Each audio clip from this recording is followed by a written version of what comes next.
Our scripture readings this morning come from Isaiah chapter 2, verses 1 to 4, and from the Gospel of Matthew chapter 20, verses 20 to 29, and from the letter from James chapter 4, verses 1 to 10. The prophet Isaiah writes, "The word that Isaiah the son of Amos saw concerning Judah and Jerusalem. It shall come to pass in the latter days that the mountain of the house of the Lord shall be established as the highest of the mountains, and shall be lifted up above the hills, and all the nations shall flow to it.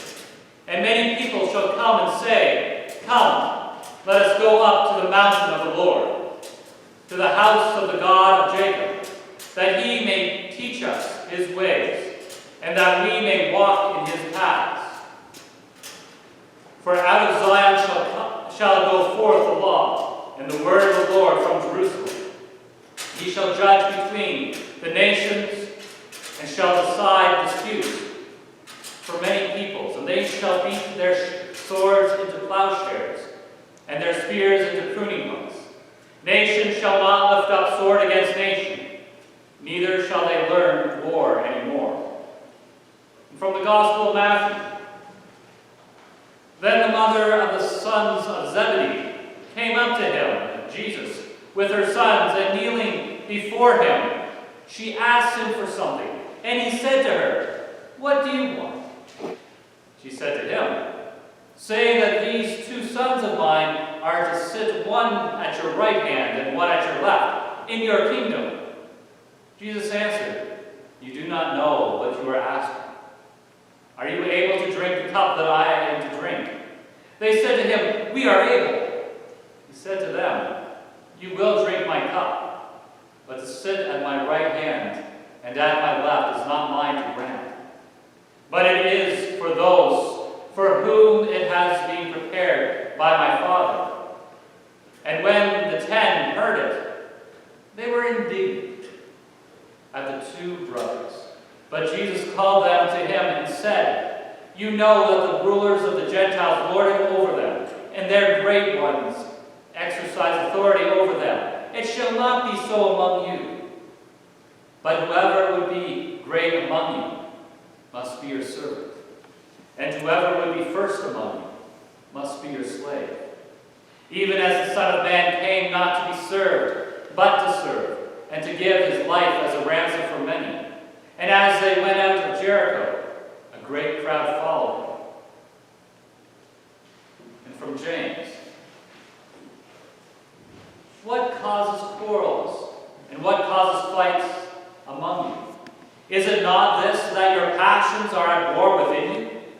You desire and do not have, so you murder. You covet and cannot obtain, so you fight and quarrel. You do not have, because you do not ask. You ask and do not receive, because you ask wrongly, to spend it on your passions, you adulterous people. Do you not know that friendship with the world is an enemy with God? Therefore, whoever wishes to be a friend of the world makes himself an enemy of God. Or do you suppose it is to no purpose that the Scripture says, 'He yearns jealously over the Spirit that he has made to dwell in us'? But he gives more grace. Therefore it says, 'God opposes the proud, but gives grace to the humble.' Submit yourselves, therefore, to God. Resist the devil, and he will flee from you. Draw near to God, and he will draw near to you. Cleanse your hands, you sinners, and purify your hearts, you double-minded. Be wretched, and mourn and weep. Let your laughter be turned to mourning, and your joy to gloom. Humble yourselves before the Lord, and he will exalt you."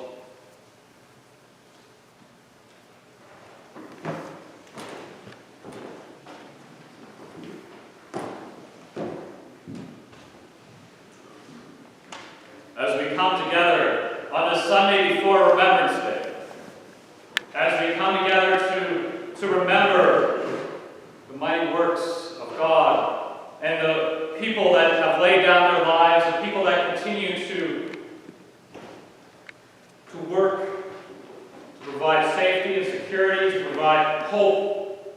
fight against injustice.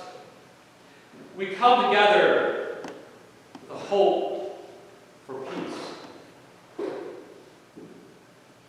The title of the sermon today is Peace at All Costs. And I think sometimes we look for peace in the wrong way. Martin Luther King is quoted as saying, "Darkness cannot drive out darkness. Only light can do that. Hate cannot drive out hate. Only love can do that." Mahatma Gandhi has a couple of interesting quotes that remind us of the importance of peace. "An eye for an eye will only make the whole world blind." And Jesus himself reminds the people that he was talking to and counters their belief that an eye for an eye. He suggests to them a different way. That if someone hits you on the right cheek, offer them the left. If someone takes your cloak, offer them also your shirt. If a soldier asks you to carry his gear for a mile, and which was customary, they had the opportunity and the right to pick someone out of the crowd and ask them to carry this for a mile. They weren't allowed to go a step further or ask a step more. And Jesus is saying, if a soldier asks you to do this, go to with it.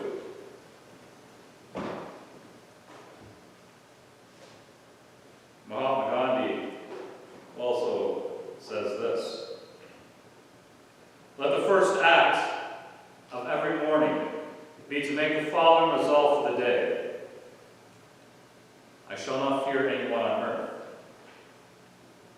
I shall fear only God. I shall not fear ill or bear ill will toward anyone. I shall not submit to injustice from anyone. I shall conquer untruth by truth. By resisting untruth, I shall put up with all suffering."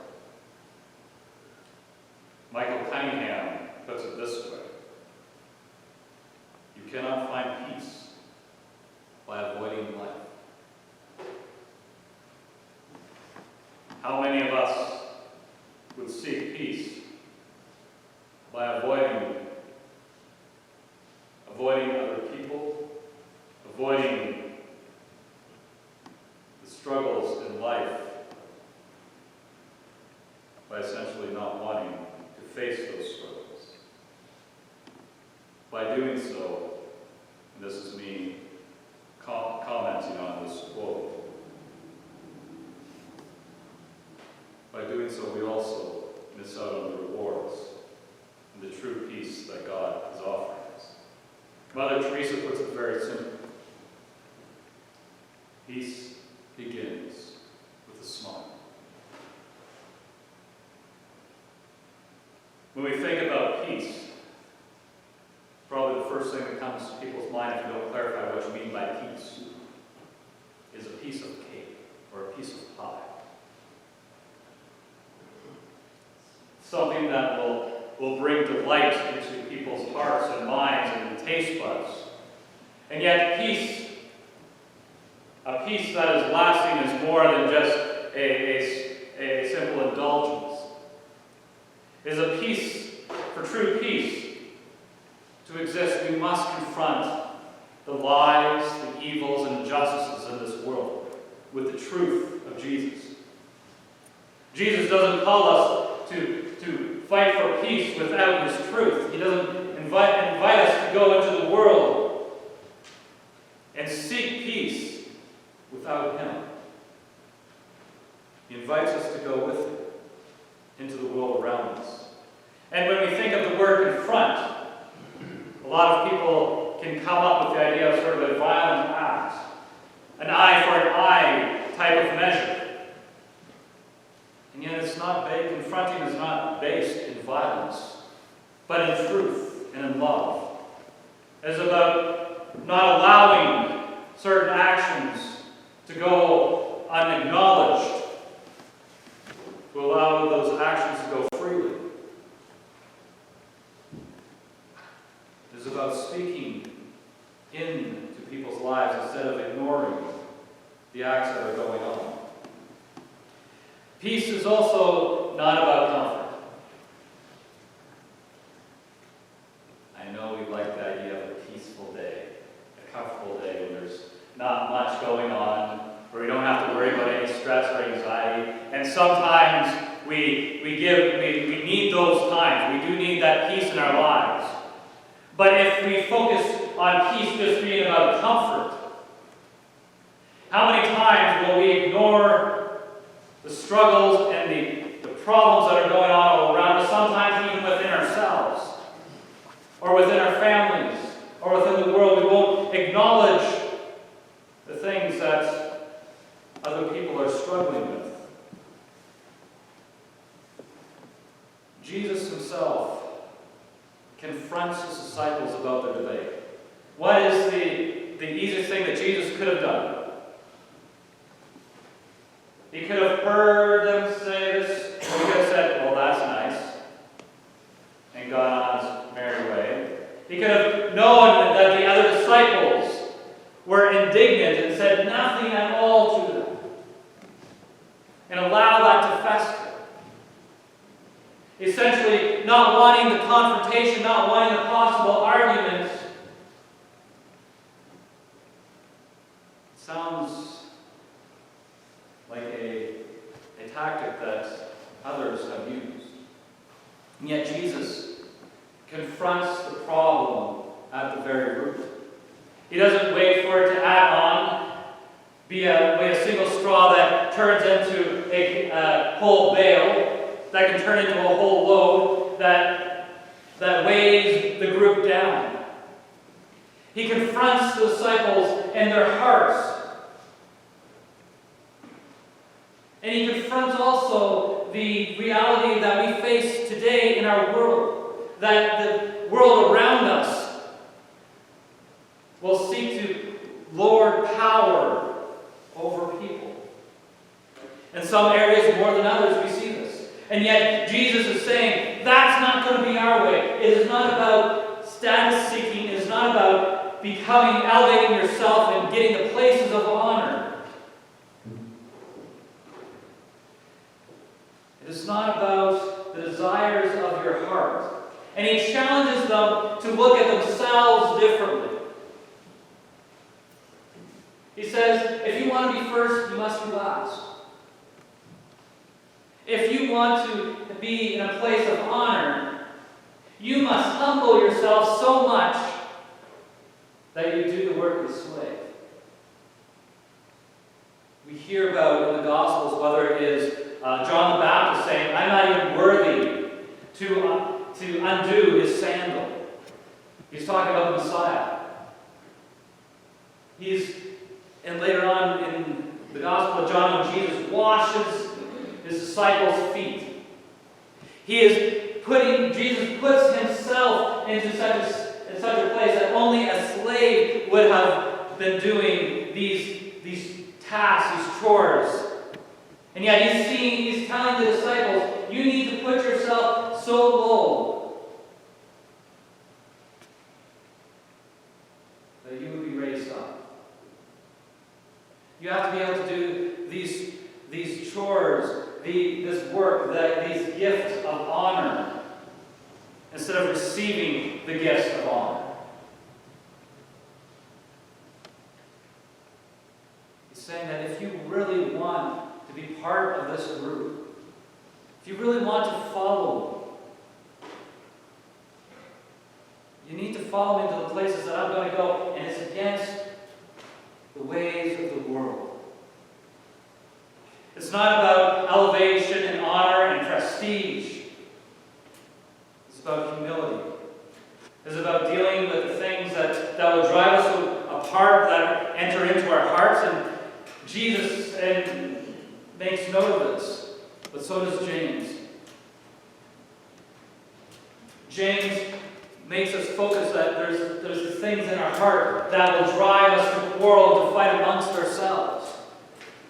So the question then is, The peace that we seek. Are we seeking peace with each other? Peace that is hard-lived. Peace that we will struggle through. Peace that will be heart-wrenching at times. Or peace that is fleeting and is only for a moment. Peace that brings us a comfort for a moment because we don't want to deal with the problems around us. The problems that we're in. The problems that are in our hearts right now. James says if we don't deal with the problems in our hearts, they're going to lead to quarrels. They're going to lead to us fighting amongst ourselves. And when you look at the big picture of human history,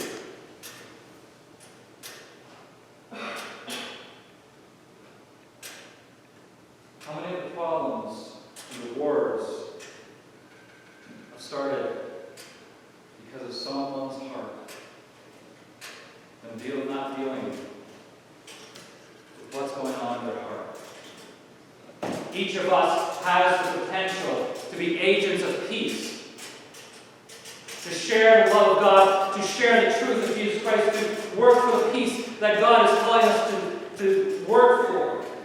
But we also have that potential for fighting. Who here has ever fought? Arguments? Been a few. The strange thing is, when I did a marriage preparation course, and even preparing for ministry, some arguments are good.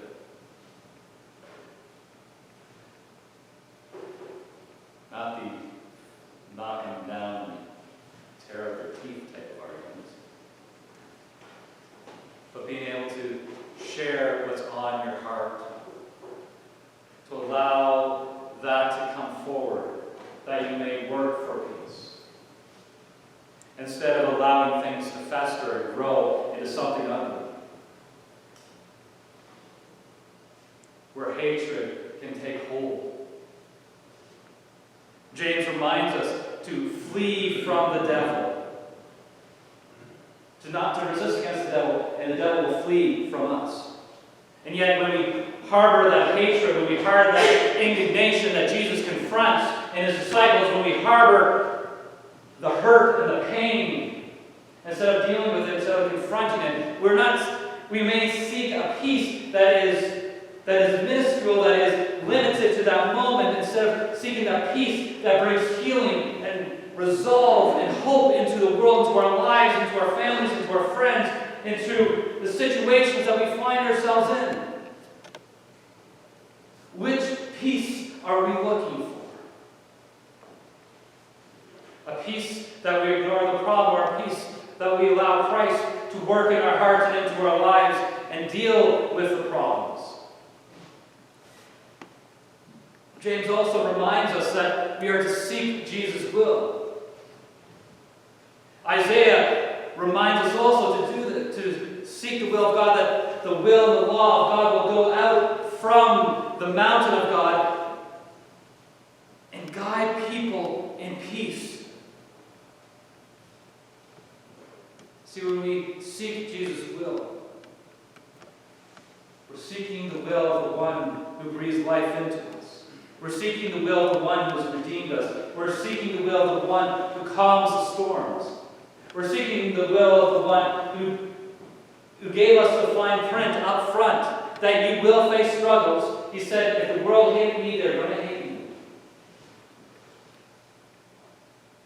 But we will be walking, we will be at peace with the one who calms the storms. Who are we trying to be at peace with? It's a hard question for many of us. Are we willing to be at peace with Christ, or are we willing to ignore Christ to be at peace with others? That will accept us one moment and possibly deny us the next. Will we be at peace with the Creator of the universe, or will we be at peace with the world? It's the question that many people wrestle with day and night. St. Thomas, our St. Augustine of Hippo.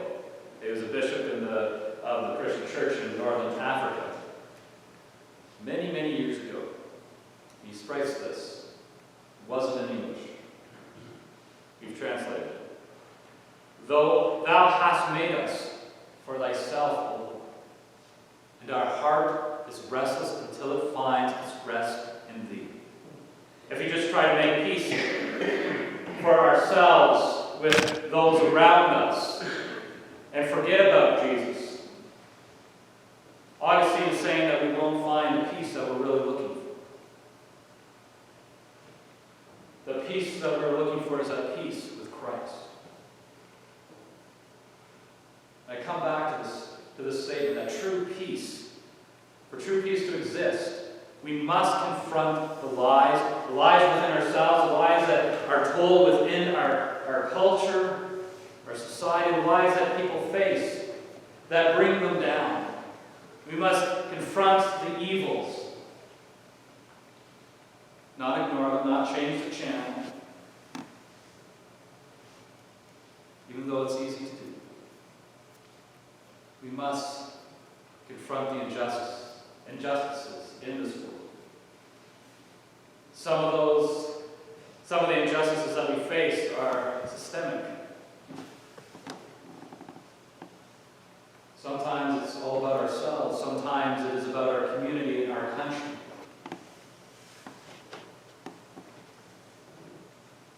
Sometimes we are overwhelmed with the things that are going wrong, and we don't know where to start. My suggestion would be to start on our knees and pray. Pray for what's going on around us, but also pray to ask God to guide us and give us the voice in the particular area that He is leading us, to confront and to work for peace, to bring hope into people's lives, to show the love of God, and to not glaze over the problems, but to go to the root of it. And it takes time. Peace, it does come at a cost. Our peace with God came at the cost of Jesus laying down His life for us on the cross. But false peace is more costly than we can imagine. We think it's easy just to ignore. We think it's easy just to go in a certain direction, and yet that peace that we think we're getting turns into a bigger and bigger headache and heartache. The peace that we have to work for, the peace that God is calling us to, is a peace that lifts people up, a peace that brings hope and renewal into people's lives, a peace that brings wholeness and grace.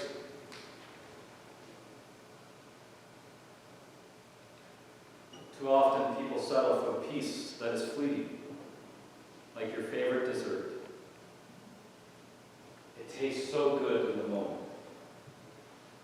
but it doesn't quench the hunger for long. Sometimes it actually causes more problems, but we'll leave that for another time. The peace that Christ calls us to is a peace that is transformative. That changes lives, changes communities, changes groups, changes the world. This quote comes from Fred Rogers. When I say it's you I like, I'm talking about that part of you that knows that life is far more than anything you can ever see or hear or touch. That deep part of you that allows you to stand for those things without which humankind cannot survive. Love that conquers hate. Peace that rises triumphant over war. And justice that proves more powerful than greed.